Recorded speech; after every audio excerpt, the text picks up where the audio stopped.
AP deputy CM Pawan Kalyan ప్రాతినిధ్యం వహిస్తున్న పిఠాపురం నియోజకవర్గంలో ఇప్పటి వరకు ఒక ఎత్తు ఇక నుంచి మరో ఎత్తు అన్న విధంగా అభివృద్ధి సాగుతోంది. కాపులకు కంచుకోట అయిన పిఠాపురం నుంచి అనేది గతంలో విజయం దక్కించుకున్నా ఇక్కడ సమస్యలపై మాత్రం నాయకులు దృష్టి పెట్టలేకపోయారు. ఈ నేపథ్యంలో ఆయా సమస్యల పరిష్కారానికి స్థానిక ఎమ్మెల్యే ఉప ముఖ్యమంత్రి పవన్ కళ్యాణ్ ఎనలేని కృషి చేశారు.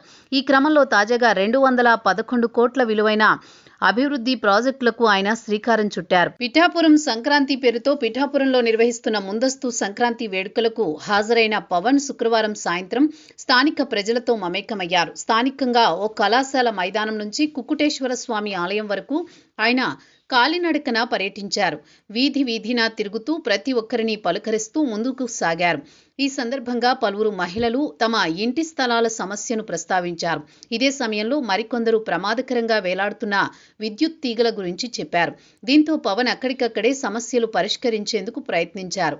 పిఠాపురం పర్యటనలో భాగంగా పవన్ స్థానిక పోలీస్ స్టేషన్లు సందర్శించారు. స్టేషన్లోని అన్ని గదులను పరిశీలించారు. ఈ సందర్భంగా రోజుకు ఎన్ని కేసులు నమోదవుతున్నాయి, ఎన్ని ఫిర్యాదులు పరిష్కరిస్తున్నారు అనే వివరాలు అధికారులను అడిగి తెలుసుకున్నారు. నియోజకవర్గంలో శాంతి భద్రతలకు ప్రాధాన్యమివ్వాలని పేర్కొన్నారు. ఎలాంటి అవాంఛనీయ ఘటనలు జరగకుండా రాత్రివేళ గస్తీలను ముమ్మరం చేయాలని ఆదేశించారు.